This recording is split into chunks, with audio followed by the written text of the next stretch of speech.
O homem mais rico da cidade. Me expulsou com meus filhos. Hoje ele não tem endereço. Ele abriu a porta da minha própria casa e apontou para fora. Minha filha de 5 anos estava no meu colo. Meu filho de 8 segurava minha mão com uma força que ele não sabia que tinha. Naquele segundo, eu não senti nada. Absolutamente nada. E foi esse nada que me assustou mais do que tudo. Porque eu tinha esperado sentir muita coisa. Tinha ensaiado mentalmente aquele momento sem saber que estava ensaiando. Tinha imaginado que ia gritar, ou chorar, ou cair de joelhos. Mas não. Veio o nada. Um silêncio dentro de mim que era mais fundo do que qualquer barulho que eu poderia ter feito. A luz do lustre de cristal, aquele que ele tinha mandado vir de Milão, que tinha custado mais do que meu pai ganhou em 6 meses de trabalho, iluminava o rosto dele por baixo. E eu olhei para aquele rosto que eu conhecia faz 16 anos e pensei uma coisa simples e devastadora ao mesmo tempo. Eu não conheço esse homem. Nunca conheci. As malas estavam no corredor, 3 delas. A empregada tinha feito sem me avisar, porque ele tinha pedido antes de eu chegar em casa. Ele tinha planejado. Enquanto eu buscava as crianças na escola, enquanto eu comprava pão na padaria, enquanto eu vivia uma tarde absolutamente comum, ele estava dentro da nossa casa, decidindo como me retirar da minha própria vida com a mesma frieza de quem resolve uma pendência administrativa. Eu tinha 38 anos naquela noite. 38 anos, 2 filhos pequenos e nenhum lugar para ir. Meu nome é Renata. E antes de ser a esposa do Ricardo Almeida, eu era uma mulher com planos próprios, com sonhos que tinham forma e nome e prazo. Tinha entrado na faculdade de administração aos 18 anos, primeira da família a passar num vestibular. Minha mãe tinha guardado dinheiro durante anos para aquilo, guardado com a disciplina silenciosa de quem acredita num futuro que ainda não existe. Eu sabia o peso desse sacrifício porque via ela acordar cedo e dormir tarde e nunca reclamar, nunca pedir reconhecimento, nunca dizer em voz alta o que estava abrindo mão para me dar aquela chance. Eu queria ser digna daquele esforço. Mas no 2º ano de faculdade, eu conheci Ricardo. E Ricardo Almeida não era qualquer pessoa naquela cidade. Filho do maior incorporador imobiliário da região. Cresceu em casa com piscina, escola particular, viagens à Europa no recesso escolar. Era charmoso do jeito que homem criado com dinheiro aprende a ser, sem esforço aparente, sem precisar tentar muito, com aquela segurança tranquila de quem nunca precisou provar nada para ninguém, porque o mundo sempre tratou ele como se a prova já tivesse sido feita antes dele nascer. Ele me escolheu numa festa universitária, e na época eu achei que tinha sido sorte. Hoje eu sei que não foi sorte nenhuma. Hoje eu sei que homens como Ricardo escolhem mulheres como eu com muito mais cuidado do que parecem. Escolhem quem vai cuidar bem, sem pedir muito em troca. Quem vai sorrir certo nas fotos. Quem vai ser elegante nos eventos e invisível nas decisões. Quem vai sustentar a estrutura da vida deles sem aparecer nos créditos. Eu me encaixei perfeitamente no que ele precisava. E eu nem sabia disso enquanto acontecia. Quando engravidei de Gabriel no 3º ano da faculdade, Ricardo disse que eu não precisava terminar o curso. Disse com aquela voz calma que eu confundia com segurança. Disse que ele cuidaria de tudo, que meu lugar era com o filho, que a empresa da família ia crescer e eu ia ter uma vida que minha mãe nunca sonhou ter. Eu larguei a faculdade no 5º semestre. Minha orientadora me ligou 2 vezes, tentando me convencer a não desistir. Disse que eu era uma das melhores alunas do curso. Disse que seria uma pena enorme. Eu desliguei com educação nas 2 vezes. Já tinha tomado minha decisão. Acreditei que tinha tomado por amor. Hoje entendo que tomei por medo de decepcionar quem eu amava, que é muito diferente. Essa é a decisão que eu carrego até hoje. Não com arrependimento, porque ela me deu Gabriel e Isabela. E eu não trocaria isso por nada desse mundo. Mas com consciência. Com a consciência pesada de que eu abri mão de algo que era meu, algo que tinha nome e diploma, e futuro, por uma promessa que tinha voz de certeza, mas era feita de areia. Durante 16 anos, eu fui a esposa perfeita do empresário mais admirado da cidade. Cuidei da casa com a atenção de quem ama o que faz. Criei os filhos com presença que nunca foi obrigação. Organizei os jantares de negócios dele com a competência de uma profissional que nunca recebeu salário por isso. Sorri nas fotos certas, usei os vestidos certos, disse as coisas certas para as pessoas certas no momento certo. Por fora, eu era elegante. Por dentro, eu estava desaparecendo. Tão devagar que nem eu percebia. Como quando uma cor vai desbotando num tecido que fica muito tempo exposto ao sol. Você não vê acontecer. Um dia você olha e percebe que aquilo que era vibrante ficou pálido. E você tenta lembrar quando mudou e não consegue, porque foi tão gradual que não teve um momento exato. Foi assim que eu fui sumindo de dentro de mim mesma durante 16 anos. Os sinais vieram. É claro que vieram. Sempre vêm. Eu escolhi não ver. E isso também carrego comigo. Não como culpa, porque aprendi com muito custo a diferença entre culpa e consciência. Mas como honestidade. Porque ser honesta comigo mesma foi a primeira coisa que tive que aprender a fazer quando tudo desmoronou. O primeiro sinal veio 8 meses antes daquela noite. Era uma quinta-feira completamente comum.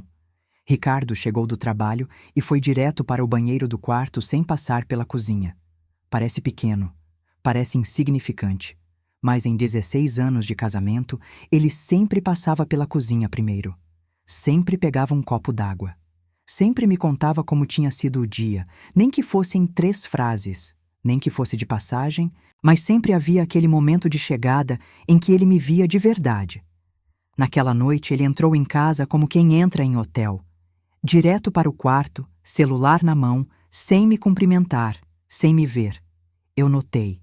Senti alguma coisa se mover dentro de mim, um alerta pequeno, uma pergunta que não formou palavras ainda. Guardei aquilo em algum lugar fundo e continuei picando os legumes para o jantar com aquela eficiência automática de quem faz a mesma coisa há anos. O segundo sinal foi num domingo de almoço em família. Minha sogra tinha vindo. Estávamos à mesa, o almoço estava bom, a conversa estava naquele tom agradável de sempre. E então o celular de Ricardo vibrou 3 vezes seguidas. Ele pegou sem hesitar, virou a tela para baixo antes de ver quem era e levantou da mesa para atender no jardim, dizendo que era trabalho, que ele já voltava. Ficou lá por quase 15 minutos. Quando voltou, a comida tinha esfriado e a conversa tinha mudado de assunto. Ele se sentou, serviu mais arroz como se nada tivesse acontecido e continuou como se os 15 minutos no jardim fossem algo absolutamente ordinário. Dona Lourdes me olhou. Um olhar rápido, um flash de 1 segundo, que ela desviou logo em seguida para o prato dela. Naquela hora, eu não soube decifrar o que era aquele olhar. Hoje eu sei. Era pena. Ela sabia de alguma coisa que eu ainda não sabia e escolheu ficar quieta. Não vou julgá-la por isso. Cada um carrega seus silêncios do jeito que consegue. O terceiro sinal foi o mais claro de todos, e foi o que eu mais trabalhei, com mais empenho e mais determinação para ignorar. Uma madrugada, eu acordei com sede. O quarto estava escuro. Me levantei sem ligar a luz, saí devagar para não acordar Ricardo, e quando passei pelo corredor, vi a fresta de luz embaixo da porta do escritório. Eram 2:30 da manhã. Abri a porta devagar, com cuidado, com a gentileza de esposa que não quer atrapalhar. Ele estava de costas para mim, sentado na cadeira do escritório, digitando no notebook com uma rapidez concentrada e tensa. Quando me ouviu entrar, fechou o computador de uma vez. Um movimento único, rápido demais, com uma precisão que só existe quando você está praticando esconder alguma coisa. Se virou. E a expressão no rosto dele levou 1 segundo para se recompor em normalidade. 1 segundo que foi tempo demais. Não conseguia dormir. Vim trabalhar. Tudo bem? Perguntei. Tudo. Vai dormir. Eu fui. Tomei água na cozinha. Voltei para o quarto. Me deitei. E fiquei olhando para o teto até o sol começar a clarear pela fresta da cortina, pensando em nada específico. Ou talvez pensando em tudo de uma vez de um jeito que não tinha forma nem nome ainda. No dia seguinte fiz café para os dois. Coloquei a xícara na frente dele. Sentei do lado. Perguntei como ele tinha dormido. Ele disse que bem. Eu disse que também. Nenhum dos dois disse mais nada. E assim a gente aprendeu a morar dentro de um silêncio que chamávamos de paz. Como se silêncio e paz fossem a mesma coisa. Como se a ausência de conflito significasse que tudo estava bem. Não é. Aprendi isso da pior maneira possível. 16 anos não cabem numa lista. Então, não vou fazer lista. Vou te contar 3 momentos. Os 3 que ficaram mais gravados em mim, os 3 que naquela noite em que ele me expulsou, passaram pela minha cabeça como um filme que não pede permissão para começar. O primeiro foi em 2018. Ricardo perdeu o maior contrato da história da empresa dele. Uma incorporação enorme no centro da cidade. Parceria com um investidor de fora que ia transformar a Almeida Incorporações num nome de outro tamanho. Caiu por problema de licença ambiental, uma irregularidade que estava nos documentos do terreno e que ninguém tinha verificado com atenção suficiente. Uma negligência que custou milhões e que Ricardo carregou como se fosse fracasso pessoal, como se tivesse falhado não só como empresário, mas como homem. Ele chegou em casa naquela tarde com uma expressão que eu nunca tinha visto naquele rosto. Destruído não é palavra forte o suficiente. Era um homem que tinha olhado para algo que ele tinha construído com anos de trabalho e visto desmoronar numa tarde. Não comeu no jantar. Não dormiu naquela noite. Ficou 3 dias andando pela casa como fantasma, sem conseguir sentar em nenhum lugar por mais de 5 minutos, sem conseguir conversar, sem conseguir estar presente em nenhum espaço. Eu tinha me inscrito num curso naquela semana. O único curso que eu tinha me inscrito em anos. Técnicas de culinária gourmet, 2 aulas por mês aos sábados, numa escola que ficava do outro lado da cidade. Uma coisa pequena, uma coisa que era só minha. Eu tinha pesquisado durante semanas antes de me inscrever, tinha contado para minha mãe pelo telefone com uma leveza que escondia o quanto eu estava feliz com aquilo. Cancelei sem hesitar no dia seguinte. Liguei para a escola, cancelei, perdi o valor da inscrição e nunca mais pensei nisso. Fiquei com Ricardo os 3 dias inteiros. Cozinhei o que ele gostava. Botei as crianças para dormir cedo para a casa ficar quieta. Sentei do lado dele no escritório sem dizer nada. Só presente. Só sendo o chão firme que ele precisava pisar enquanto o resto balançava. Na 4ª noite, ele me abraçou com aquela força desesperada de quem está se afogando e encontrou alguma coisa sólida para segurar. Não sei o que eu seria sem você, Renata. Eu acreditei naquela frase com tudo que eu tinha dentro de mim. Ele esqueceu. Provavelmente esqueceu logo em seguida, quando os negócios voltaram a funcionar e eu voltei a ser o cenário onde a vida dele acontecia. O segundo momento foi o parto de Isabela. Ricardo estava em São Paulo numa reunião que ele disse que não podia adiar. Eu entrei em trabalho de parto às 6 da manhã de uma quinta-feira, em casa, sozinha com as crianças ainda dormindo, as contrações começando com aquela regularidade que não deixa dúvida. Liguei para minha mãe. Ela veio em 20 minutos.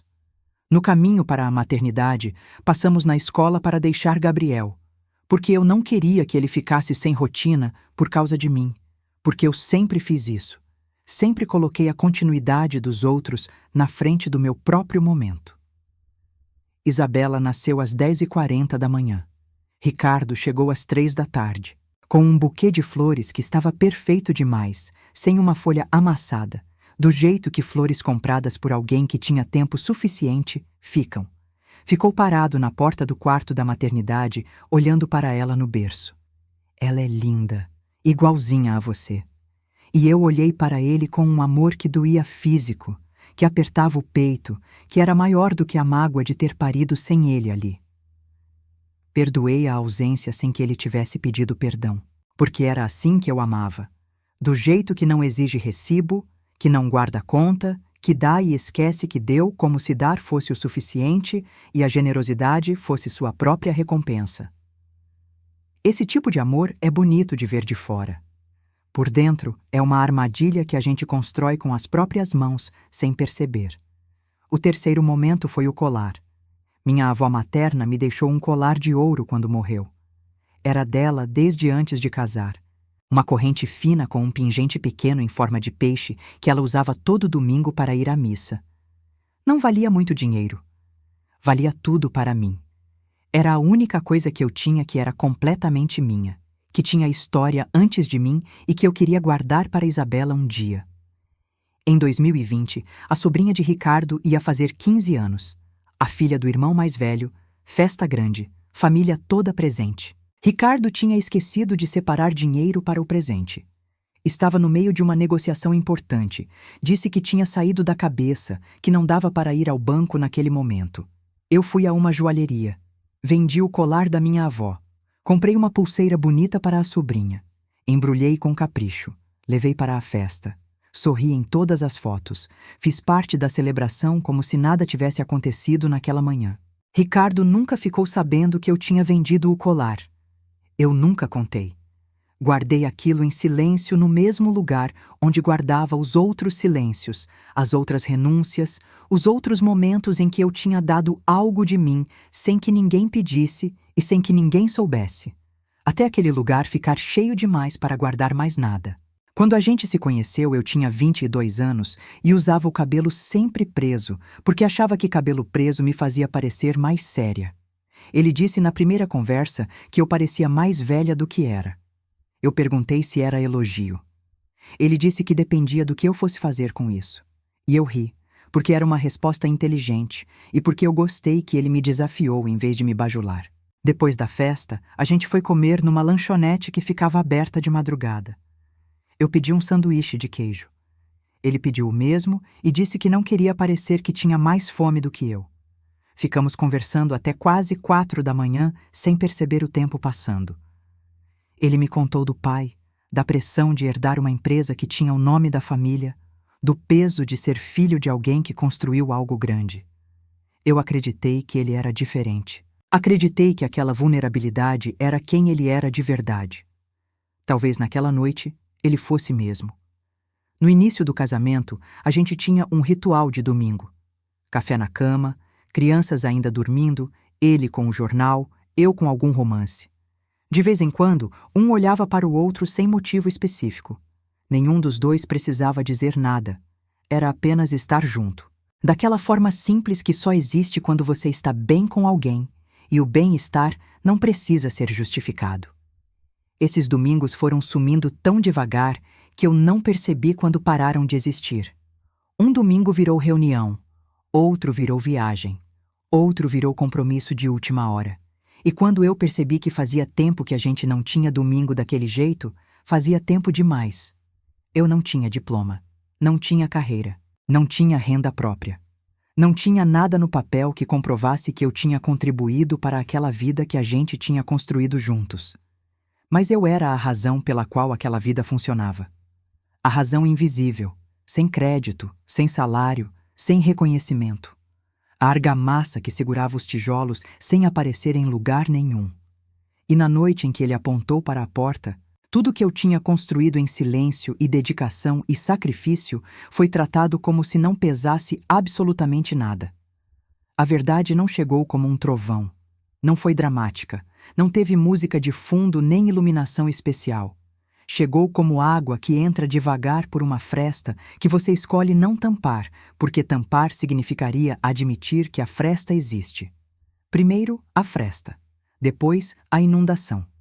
Tudo começou de verdade numa tarde de terça-feira, uns 5 meses antes daquela noite final.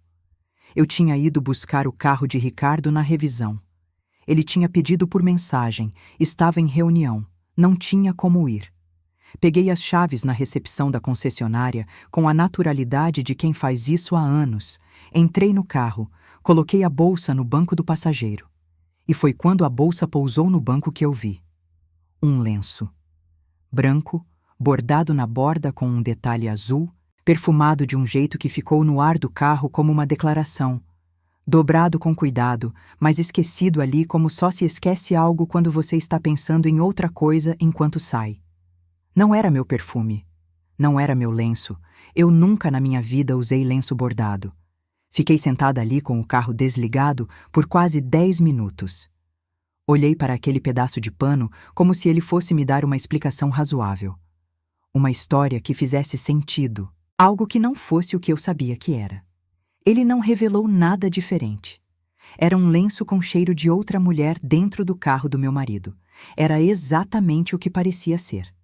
Coloquei o lenço dentro da bolsa, liguei o carro, dirigi até em casa. Fiz o jantar como sempre. Coloquei as crianças para dormir como sempre. Não disse nada. Mas alguma coisa em mim mudou naquela tarde. Alguma coisa que estava olhando para o lado começou a olhar de frente. Comecei a prestar atenção de um jeito diferente. A catalogar sem querer. Horário que ele chegava. Tom de voz ao telefone. Jeito de segurar o celular quando a gente estava no mesmo cômodo. Palavras que ele escolhia, palavras que ele evitava. O segundo momento foi 2 semanas depois, num jantar comum, só eu e Ricardo. As crianças já tinham comido mais cedo e ido dormir. Ele estava com o celular na mesa virado para baixo, coisa que não era o costume, e eu olhei para ele com uma calma que vinha de um lugar que eu mesma não reconhecia e perguntei, sem drama, sem acusação. Ricardo, tem alguma coisa que você precisa me contar? Ele levantou os olhos do prato e demorou 1 segundo a mais do que o normal para responder. 1 segundo que para mim durou muito mais do que 1 segundo. Que pergunta estranha. Por quê? Só perguntando.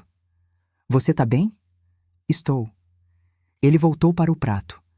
E eu entendi naquele momento que a resposta estava no segundo de demora. Inocente não calcula. Inocente se surpreende com genuinidade. Culpado mede as palavras antes de soltar. A confirmação que eu não queria veio da forma mais corriqueira e humilhante possível. Numa tarde de quarta-feira, Isabela no carrinho, lista do mercado na mão, corredor de frios, eu ouvi meu nome. Conceição, esposa de vereador, frequentadora do mesmo salão que eu há anos.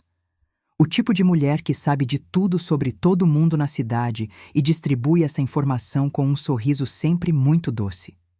Ela veio me cumprimentar com todo o carinho do mundo. Perguntou das crianças, perguntou de Ricardo. E então, com aquela voz específica de quem está fazendo um favor enorme, disse: Vi o Ricardo semana passada num restaurante lá nos Jardins. Que lugar chique, né? Achei que você estava com ele, mas depois vi que era outra moça. Muito nova. Esperou. Eu sorri com 16 anos de treinamento em sorrir na hora certa. Ah, deve ter sido reunião de trabalho. Ele vive naquele restaurante com clientes. Ah, com certeza.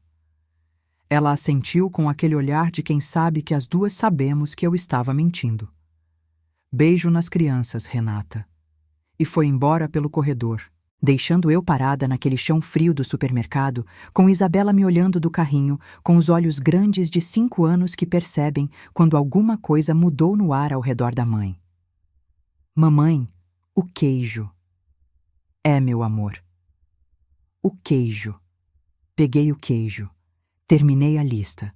Passei no caixa. Carreguei as sacolas até o carro. Coloquei Isabela na cadeirinha com aquela gentileza cuidadosa automática. Fechei a porta. E só depois que a porta fechou, eu deixei o queixo tremer. 1 segundo. Só 1 segundo. Depois fechei os olhos. Respirei fundo e fui buscar Gabriel na escola, como se aquela tarde fosse uma tarde comum. Naquela noite eu perguntei para Ricardo.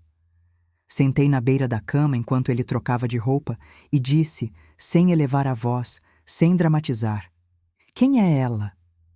Ele parou. Ficou de costas para mim um momento que foi longo demais. Que ela, a mulher do restaurante. Conceição te viu. Conceição é uma fofoqueira sem o que fazer. Ricardo. Quem é ela? Ele se virou. No rosto dele eu vi passar 3 expressões em sequência muito rápida. Surpresa, cálculo, decisão. Você tá me vigiando agora? Estou te perguntando. Isso é ridículo. Então me responde e acaba logo. Não tem nada para responder. Era cliente. Cliente que vai a restaurante às 10 da noite? Renata, para. Você tá sendo dramática. Aquela palavra. Dramática. Como se minha dor fosse exagero. Como se minha pergunta legítima fosse histeria. Como se eu fosse a louca da situação. Eu fechei a boca. Fui para o banheiro. Lavei o rosto com água fria. Me olhei no espelho. Respirei. Voltei para o quarto. Ele estava de lado, celular na mão. A conversa tinha acabado por decisão dele. Deitei. Apaguei a luz do meu lado. E fiquei acordada por horas ouvindo a respiração dele ao meu lado, pensando em como é estranho e assustador dividir cama com alguém que você conhece há 16 anos e de repente não reconhece mais. A prova final veio 10 dias depois. Não fui buscar. Chegou até mim. Era uma tarde de sábado. Ricardo tinha saído para o que chamou de reunião de última hora, num sábado, coisa que antes nunca acontecia. As crianças estavam no quintal. Eu estava na sala quando o celular dele iluminou na mesa de centro. Ele tinha esquecido o celular. Em 16 anos, eu nunca tinha pegado o celular dele para olhar. Nunca tinha sentido necessidade. Mas a mensagem apareceu na tela antes que eu pudesse desviar o olhar. Uma notificação. O nome era só uma inicial. F. Saudades de você. Quando você conta para ela? Quando você conta para ela. Eu fiquei olhando para aquela frase por um tempo que não consigo medir. Pode ter sido 2 minutos. Podem ter sido 10. Ela sabia que eu existia. Ela estava esperando que ele me contasse. Eles tinham tido conversas sobre mim, sobre quando e como eu ia ficar sabendo. Eu era o problema pendente na agenda deles. O item que ainda faltava resolver. Eu era um problema logístico. Peguei o celular. Fui até o carro dele na garagem. Liguei para ele. Esqueceu o celular, disse eu. Houve um silêncio de alguns segundos. Estou indo buscar. Não precisa. Eu venho. Pode vir. Eu estarei aqui. Desliguei. Coloquei o celular na mesa. Sentei no sofá. Esperei. Ele chegou em 20 minutos. Entrou pela porta com aquela expressão de quem já sabe o que encontrou e está montando o que vai dizer no caminho. Não dei tempo. Quanto tempo? Perguntei. Ele ficou parado no meio da sala. Renata. Quanto tempo, Ricardo? Ele fechou os olhos por um segundo. Quando abriu, havia ali a decisão de parar de fingir. Pouco mais de 1 ano. 1 ano. 1 ano inteiro. Enquanto eu acordava toda manhã, enquanto eu fazia café, enquanto eu levava as crianças para a escola, enquanto eu organizava a casa e a vida e a agenda dele, enquanto eu sorria nos eventos com o vestido certo. 1 ano inteiro em que outra vida estava acontecendo em paralelo com a minha, sem que eu soubesse. Você ama ela? Ele não respondeu. Ficou me olhando, e o silêncio dele foi mais devastador do que qualquer palavra poderia ter sido. Eu tirei o anel do dedo. Devagar. Olhei para ele por um segundo e coloquei na mesa de centro entre nós dois. Então, está resolvido. Fui para o quarto das crianças. Fiquei com eles até a hora do jantar. Não disse nada para Ricardo naquela noite. Ele não disse nada para mim. Dormimos no mesmo quarto pela última vez, com um silêncio que não tinha mais fingimento. Era só a ausência de qualquer coisa que ainda pudesse ser salva. No dia seguinte, quando eu desci para a cozinha, havia uma mala no corredor. A minha. Ricardo estava sentado no sofá com a expressão de quem passou a noite elaborando o argumento que ia usar. Acho melhor você e as crianças ficarem na casa da sua mãe por um tempo. Eu olhei para aquela mala, para aquele homem, para aquela sala que eu tinha decorado peça por peça ao longo de anos. Você está me mandando embora da minha casa. Está no meu nome. 4 palavras. Ditas com uma calma absoluta. Com a segurança de quem fez os cálculos. Meus filhos moram aqui. As crianças podem ficar, se você preferir. Aquilo chegou em mim num lugar que não tem nome. Deixar meus filhos. Ele tinha dito isso como se fosse uma opção razoável. Como se eu fosse fisicamente capaz de sair por aquela porta e deixar Gabriel e Isabela para trás. Você não tem noção do que está fazendo. Renata, não complica. Você não trabalha, não tem renda, não tem como manter esse padrão sozinha. Eu vou te ajudar financeiramente. Esse padrão foi construído com 16 anos da minha vida. Está no meu nome. Ficamos nos olhando por um momento, e ali eu entendi que aquela conversa não era uma conversa. Era uma notificação. Eu tinha sido notificada de uma decisão que já tinha sido tomada, provavelmente em conjunto com ela, discutida em detalhes enquanto eu vivia minha vida sem saber que estava sendo rediscutida por outras pessoas. Subi para o quarto das crianças. Acordei Gabriel com gentileza. Acordei Isabela, que reclamou do sono com aquela cara de raiva fofa de quem tem 5 anos. Disse que a gente ia visitar a vovó, que ia ser gostoso, que podiam levar o bicho de pelúcia preferido de cada um. Fiz as malas deles. Dobrei as roupas com mais cuidado do que a situação pedia, como se o cuidado com que eu dobrava fosse proteger alguma coisa, como se a ordem daquelas roupas fosse segurar o resto do mundo no lugar. Gabriel me olhou com aqueles olhos de 8 anos, que percebem mais do que a gente quer que percebam. Mamãe, a gente vai voltar? Me ajoelhei na frente dele. Coloquei as 2 mãos no rosto dele com cuidado. Não sei ainda, meu filho, mas eu estou aqui. E não vou a lugar nenhum sem vocês. Isso eu sei com certeza. Peguei Isabela no colo. Gabriel segurou minha mão por conta própria, com aquela decisão silenciosa de criança que entende que a mãe precisa de firmeza agora. E eu saí pela porta daquela mansão com 2 filhos, 3 malas e o anel que eu tinha deixado na mesa, mas que estava dentro do meu punho fechado, sem eu saber quando tinha pegado de volta. Eu não chorei na saída. Não chorei no carro durante o trajeto. Não chorei quando minha mãe abriu a porta às 10 da noite e nos viu ali. Eu, Gabriel, Isabela, as malas. Minha mãe não fez perguntas. Abriu a porta. Pegou Isabela dos meus braços com aquele movimento de avó que é automaticamente certo. Disse para Gabriel que tinha bolacha na cozinha e que ele podia se servir. Depois voltou para mim. Colocou a mão no meu rosto por 1 segundo. Só 1 segundo. Não disse nada. Não precisou. Fiz as crianças dormirem no quarto do fundo. Os 2 no mesmo colchão porque Isabela não quis ficar separada do irmão naquela noite. Fiquei com eles até a respiração dos 2 ficar pesada e regular. Então fui para o banheiro da minha mãe. Fechei a porta. Sentei no chão com as costas apoiadas contra a banheira. O piso estava frio através do pijama. Fiquei olhando para a torneira. Só para a torneira.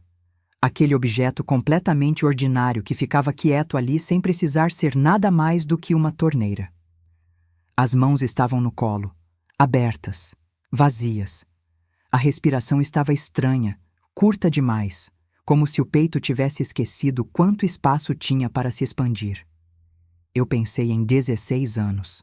Pensei no corredor de frios do supermercado, em Isabela pedindo queijo como se o mundo fosse absolutamente normal. No meu queixo que eu deixei tremer por 1 segundo e depois prendeu com força. Pensei no colar da minha avó. Pensei na faculdade no 5º semestre. Pensei nas malas que ele mandou fazer enquanto eu buscava as crianças na escola. Ele tinha planejado enquanto eu vivia. Aquilo era a coisa mais difícil de processar. Não a traição, não a mulher, não o ano de mentiras. Era o planejamento frio. Era saber que enquanto eu fazia as coisas normais de uma tarde comum, ele estava dentro da nossa casa, decidindo como me retirar da minha própria vida com a serenidade de quem resolve uma questão administrativa. Abri a mão devagar. O anel estava ali. Eu realmente não sabia quando tinha pegado de volta, mas estava ali, apertado no centro do punho fechado, o diamante pequeno.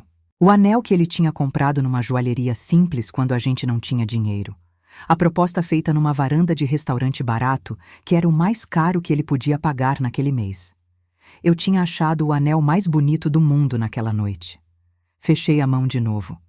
E foi ali, naquele banheiro, naquele chão frio, com a torneira quieta na minha frente e os filhos dormindo no quarto ao lado, que algo dentro de mim terminou de vez. Não foi raiva. Não foi desespero. Não foi nenhuma emoção que tem nome fácil. Foi o fim de alguma coisa que tinha durado muito tempo.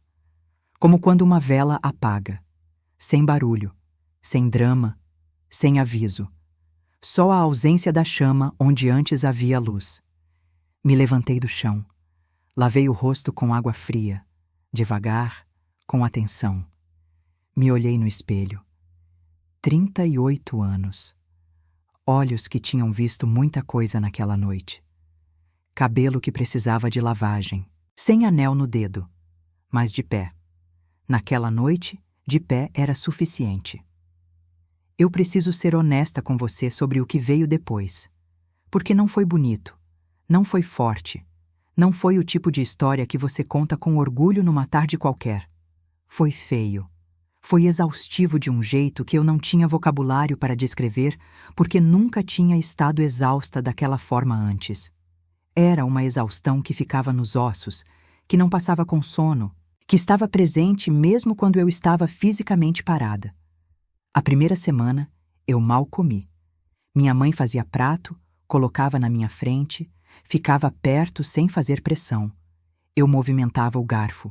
Às vezes alguma coisa entrava. Às vezes ficava tudo ali esfriando, enquanto eu ficava olhando para o prato sem conseguir conectar o gesto de comer, com qualquer vontade de fazer isso.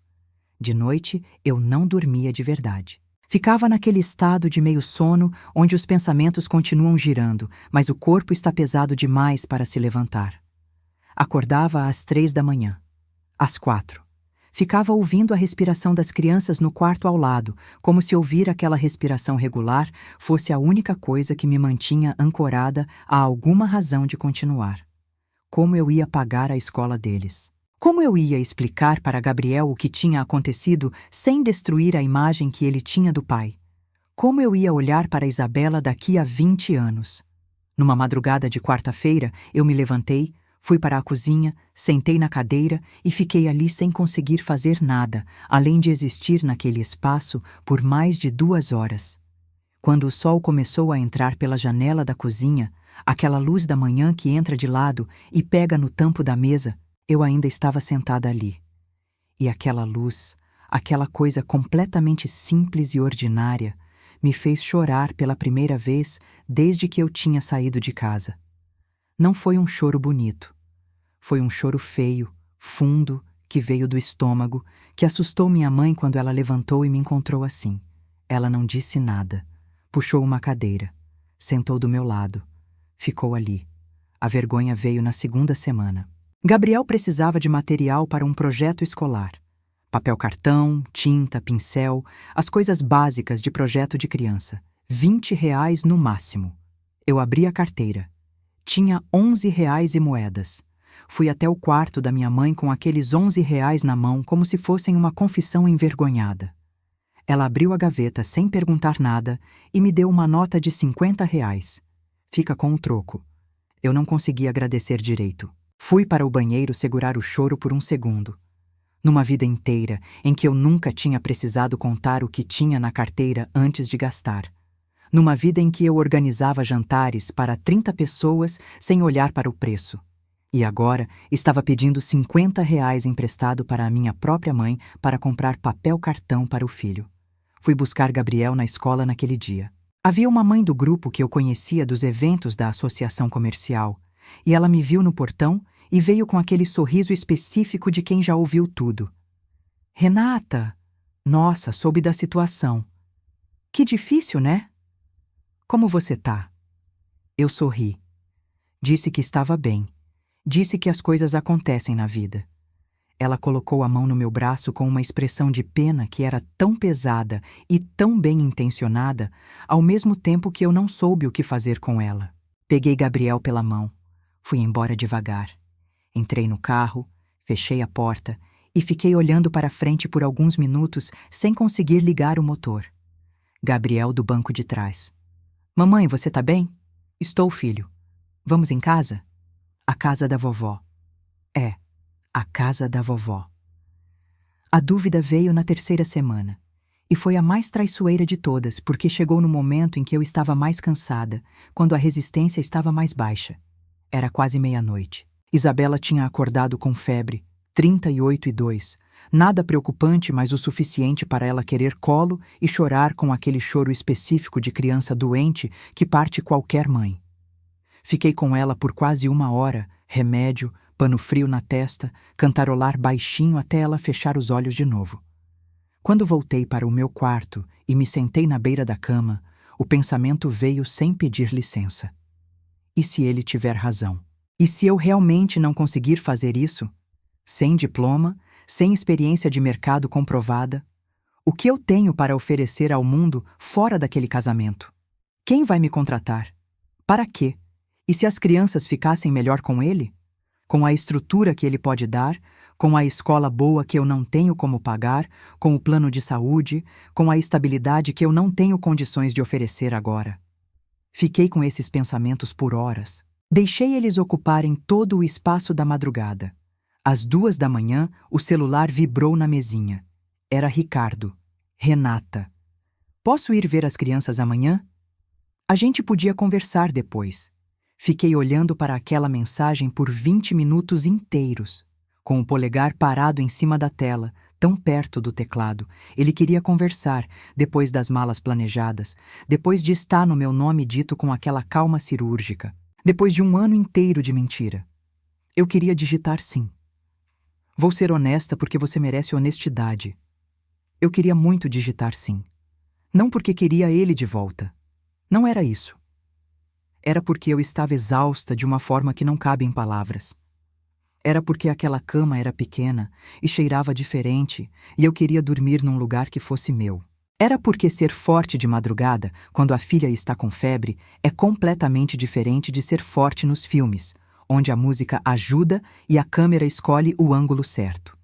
Na vida real, é só você, às 2 da manhã, com a filha ainda com febre no quarto ao lado e R$ 20 que você pediu emprestado para a mãe na carteira. Meu polegar ficou parado. Depois eu coloquei o celular na mesinha de cabeça para baixo. Deitei. Fechei os olhos. Não respondi naquela noite. Não foi heróico. Foi só o próximo segundo que eu consegui sobreviver. E depois o segundo depois desse.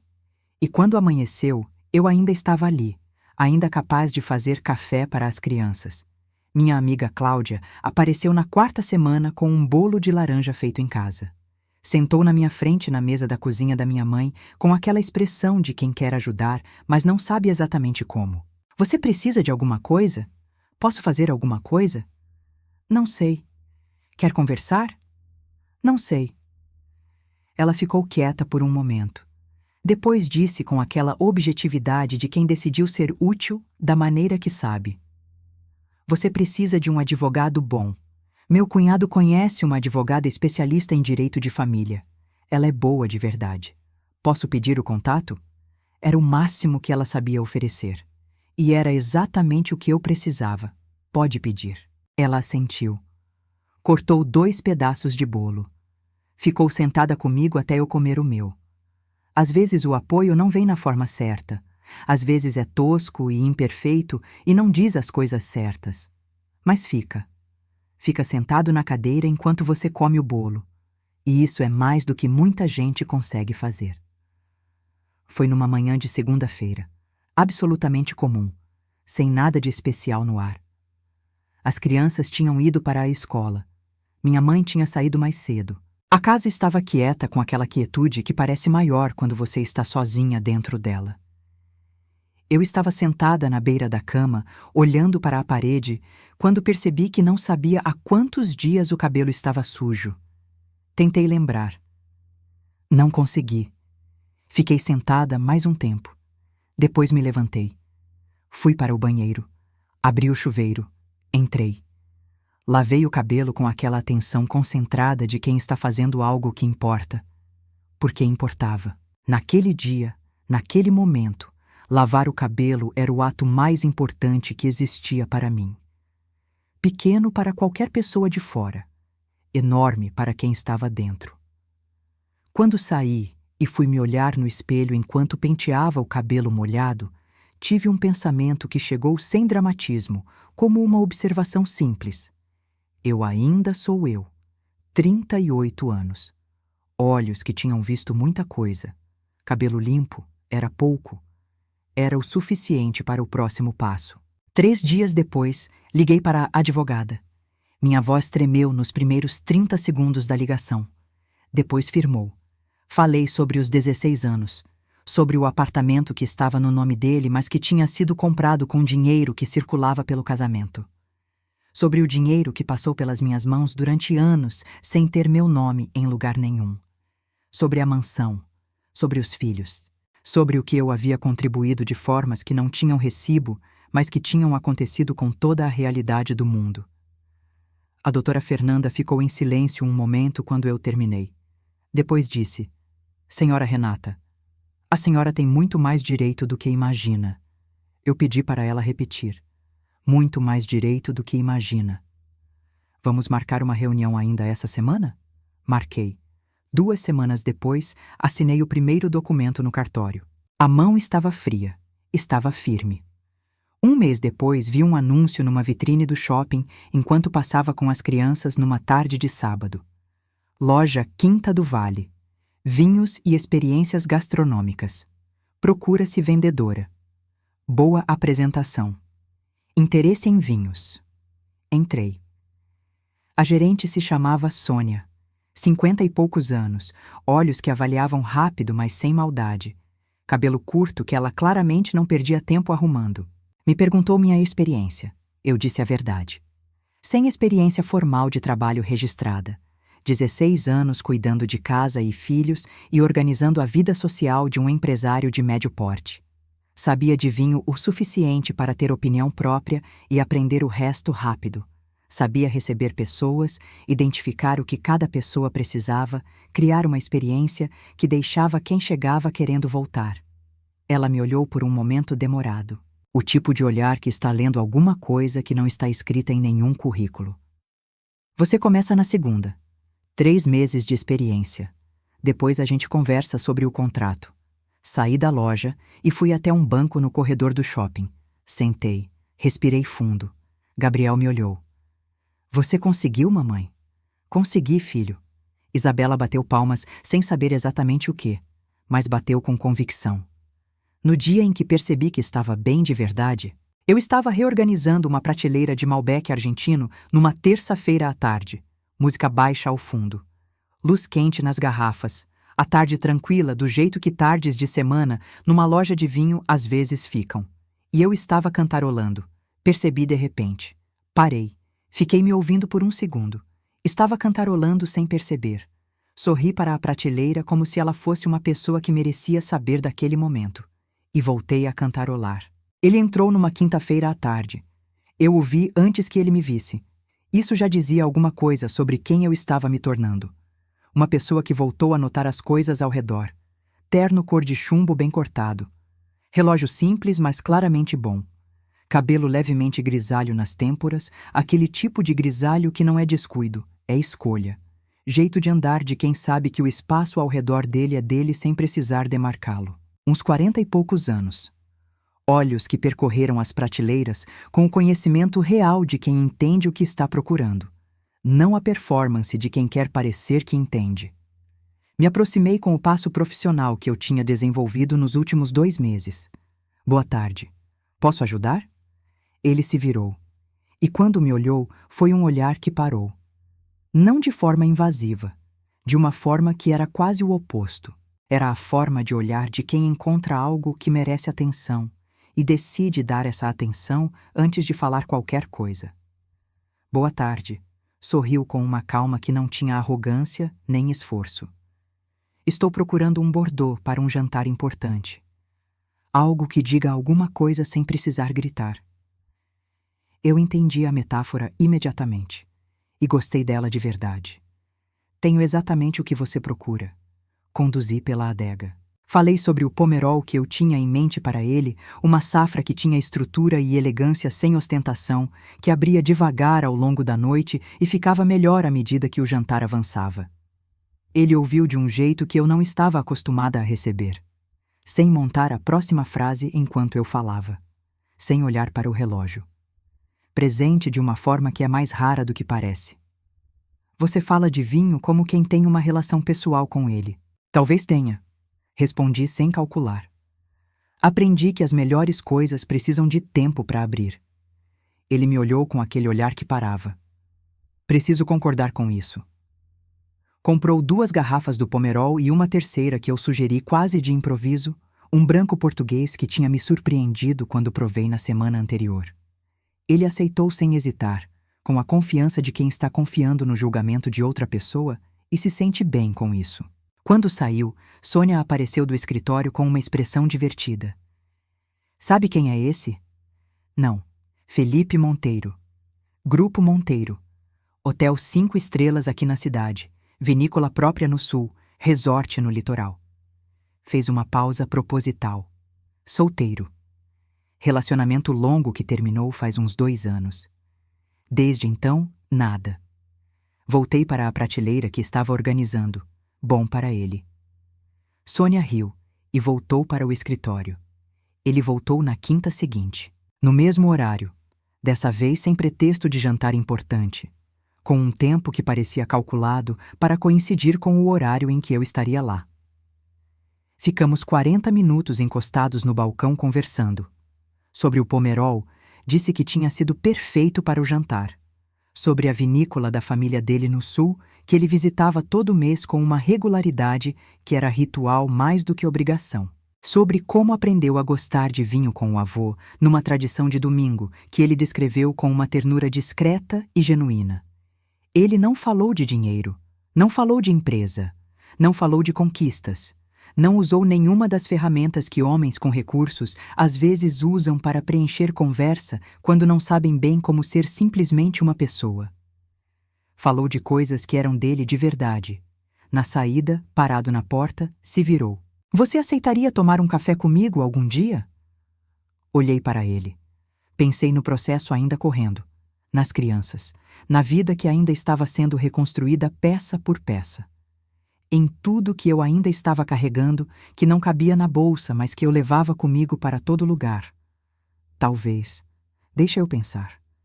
Ele assentiu, sem pressão, sem aquela expressão de surpresa de quem não está acostumado a ouvir talvez. Estarei aqui na quinta que vem. E foi embora. Voltou na quinta seguinte. E na outra. E na outra depois dessa. Cada visita tinha menos pretexto de vinho e mais conversa que era real, que deixava eu andando pela loja depois que ele ia embora pensando em alguma coisa que ele tinha dito. Numa quinta à tarde, a loja estava quieta e a gente estava sentado em 2 bancos altos, perto da adega, com taças de um pinot que Sônia tinha aberto. E Felipe me perguntou com aquela atenção que eu já reconhecia como sendo dele. O que você fazia antes de aqui? Respirei fundo. E contei. Não tudo de uma vez, não com drama planejado, mas contei o que tinha acontecido. O casamento, os 16 anos, a noite das malas, o processo. Ele ouviu sem interromper, sem fazer aquele gesto inconsciente de pena que as pessoas fazem quando ouvem uma história triste, sem recalibrar o que pensava de mim baseado no que estava ouvindo. Quando eu terminei, ficou em silêncio por um momento.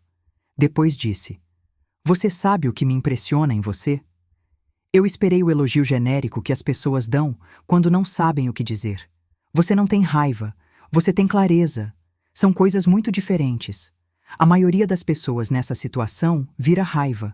Você virou clareza. Fiquei olhando para ele. Ninguém tinha dito aquilo. Nem minha mãe que me amava. Nem Cláudia que ficou sentada comigo comendo bolo. Nem a advogada que lutou pelos meus direitos. Ninguém tinha visto aquilo em mim porque eu mesma ainda não sabia que era isso. Que o que eu carregava não era raiva. Era clareza sobre quem eu tinha sido, clareza sobre o que tinha acontecido, clareza sobre quem eu estava me tornando. Você é a primeira pessoa que vê isso, disse eu, e a minha voz saiu mais baixa do que eu esperava. Talvez porque seja a primeira vez que você está num lugar onde alguém consegue te ver de verdade. Não foi uma cantada elaborada. Não foi calculado. Foi dito com a mesma calma com que ele falava de tudo.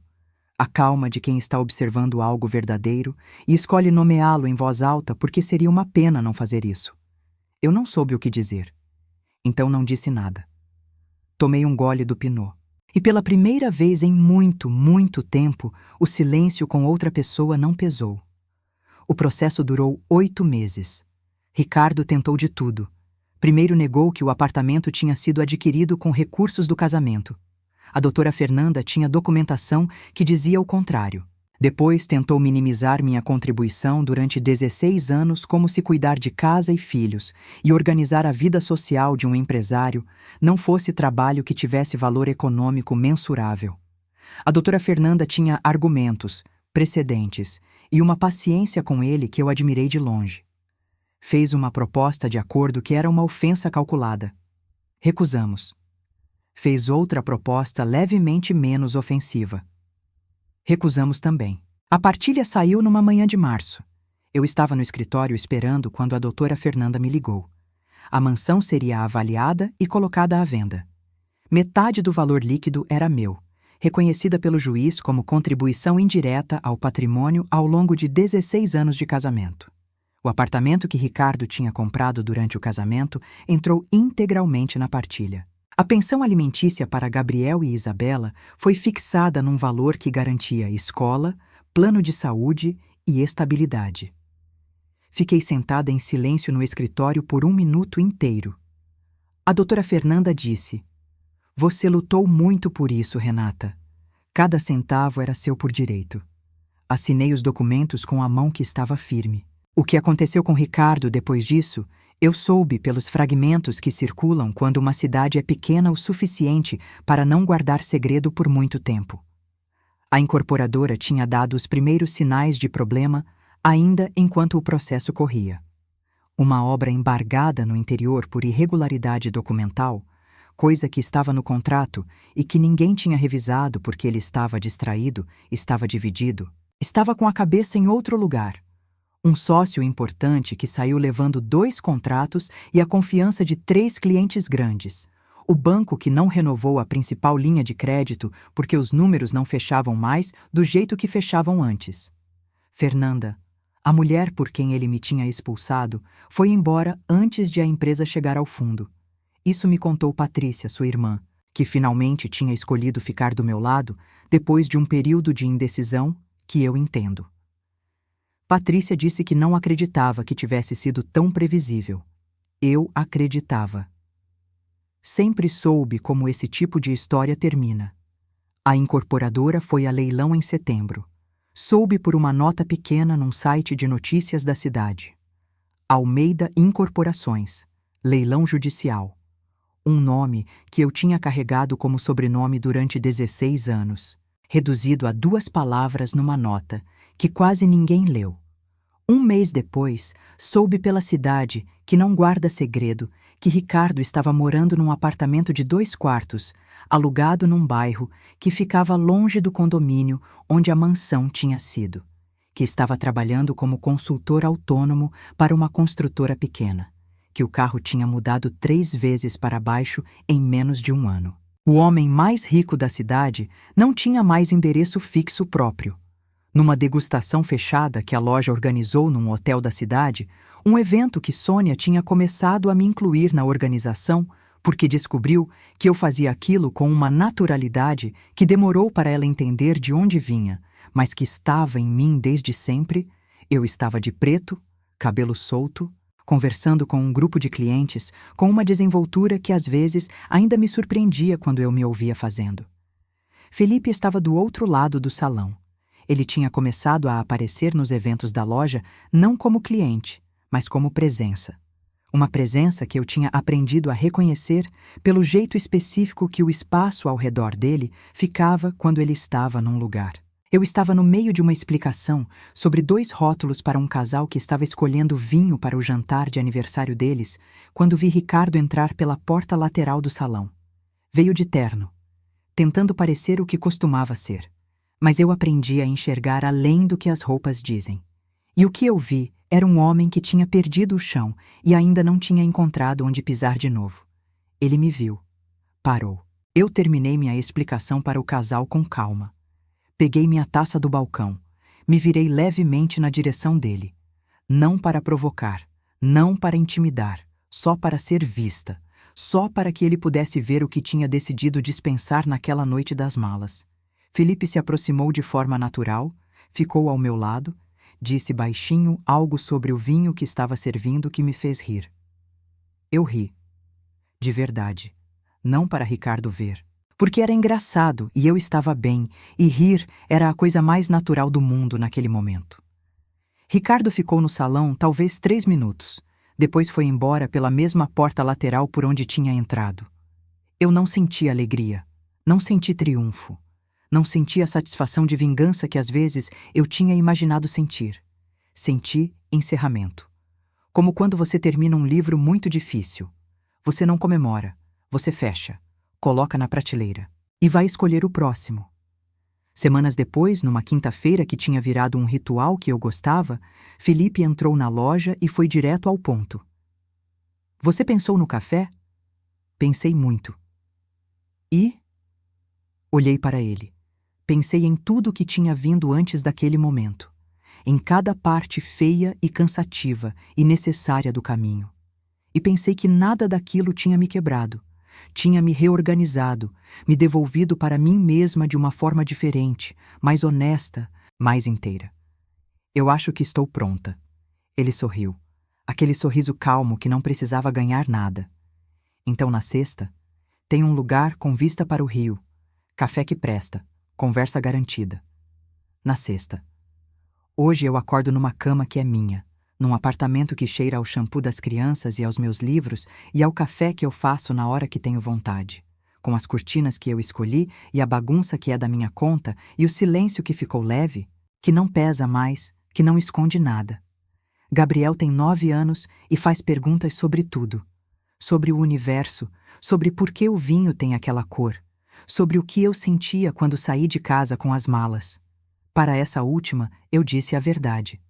Estava com medo, mas fui mesmo assim, e foi a coisa mais importante que eu já fiz na minha vida. Isabela tem 6 anos e já escolhe os próprios sapatos com uma opinião que não admite negociação. Vai ser uma força da natureza quando crescer. Felipe aparece às quintas com ou sem pretexto de vinho. Às vezes traz os filhos dele, 2 meninos de 8 e 10 anos, que já ensinaram Gabriel a jogar xadrez e já foram ensinados por Isabela, que pintura com os dedos não tem regras. E quem disser que tem, está errado. Não é perfeito. Nenhuma família remontada assim é perfeita. Mas é real.